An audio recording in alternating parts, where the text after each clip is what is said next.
C'est un constat. Notre espérance de vie ne cesse de s'allonger. On a gagné 14 ans de vie en moyenne depuis les années 60. Mais comment vivre plus longtemps et surtout en bonne santé? Eh bien, c'est Anne Berger qui nous dit tout. Bonjour Anne, avec des astuces comme il faut. Alors les secrets pour rester jeune, les guides du bien vieillir, du mieux vieillir.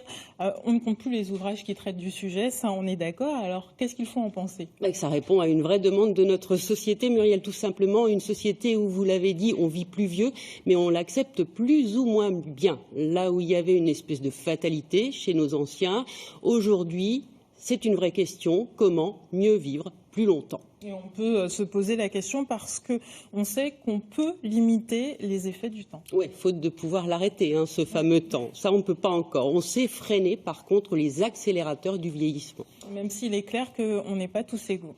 Et non, vous allez devoir composer, encore une fois, avec votre capital génétique. Merci papa, merci maman. Voilà.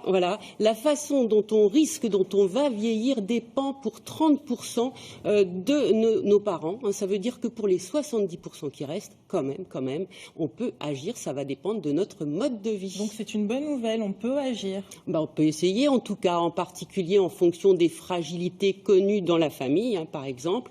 On va essayer d'agir en amont, de prévenir autant que possible, évidemment. Un exemple?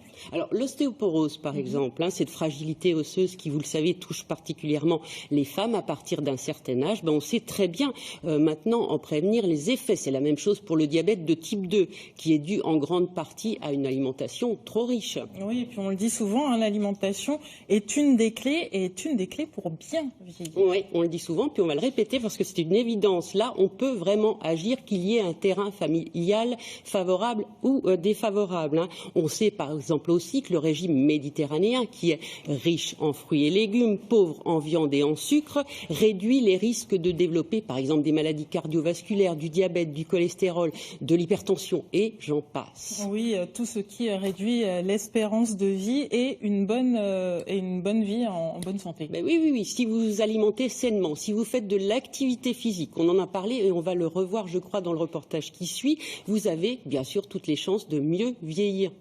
Parce que c'est bon pour le corps et surtout pour l'esprit et le cerveau. Et oui, l'exercice physique oxygène vos neurones, Muriel. Une étude a montré qu'après 60 ans, marcher 30 à 45 minutes 3 fois par semaine stimule la production de neurones dans l'hippocampe. Attention, c'est une région du cerveau associée à la mémoire. C'est pour ça que c'est intéressant. Puis ce qui est bien, c'est qu'on peut faire aussi du sport avant 60 ans. Et dans le même ordre d'idées, on pourrait rajeunir son cerveau en grimpant les escaliers. Et oui, ça c'est la découverte de chercheurs canadiens. J'aime bien. Monter 2 étages par jour diminuerait l'âge du cerveau de 7 mois par an. Donc si vous voulez rajeunir votre cerveau, qu'est-ce que vous faites? Vous zappez l'ascenseur, évidemment. Et on peut lire aussi pour mieux vieillir. Alors absolument. Les quinquagénaires amateurs de livres gagneraient, là c'est beaucoup, 23 mois de vie par rapport à ceux qui ne lisent pas. Mais des conseils comme ça, Muriel, vous envoyez dans tous les magazines. Et peu importe les lectures, alors des magazines justement, parlons-en, où on parle de plus en plus de médecine anti-âge. Oui, et il faut savoir que depuis 10 ans, c'est même une spécialité reconnue en France, cette médecine anti-âge. Il y a des consultations anti-âge. On en parle parce que c'est vraiment en plein boom. Ça n'étonnera personne. Oui, donc évidemment, ça répond à une demande.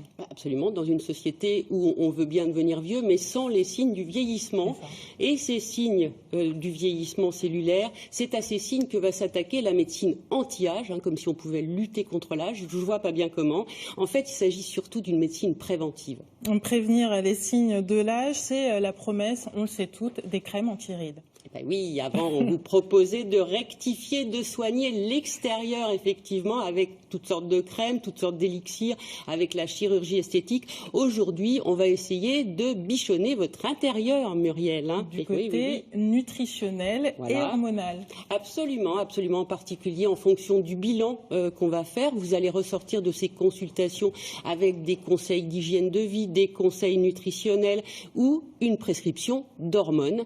Je vais dire quand même que ces consultations anti-âge ne sont pas remboursées par l'assurance maladie, qu'elles peuvent coûter très cher. Oui, puis ça marche?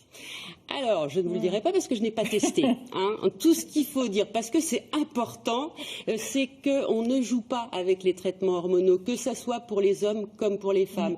DHEA, hormones de croissance, testostérone. On va le dire une bonne fois, vous n'aurez jamais à 50 ans les hormones de vos 20 ans. Pour l'instant, parce que le marché anti-âge intéresse beaucoup de laboratoires. Eh ben absolument, c'est un marché considérable. C'est au premier qui va dégainer son élixir de jouvence ou sa pilule miracle, même si, quand même, le vieillissement apparemment n'angoisse pas tout le monde. D'après un sondage Ipsos tout récent, 82% des plus de 55 ans pensent ne pas faire leur âge et ils se voient avec un écart d'âge de 10 ans en moyenne. La conclusion de tout ça et de cette chronique anti-âge, c'est que le secret pour bien vieillir, c'est déjà de rester jeune dans sa tête. C'est l'essentiel à retenir. Merci Anne, allez, topez là.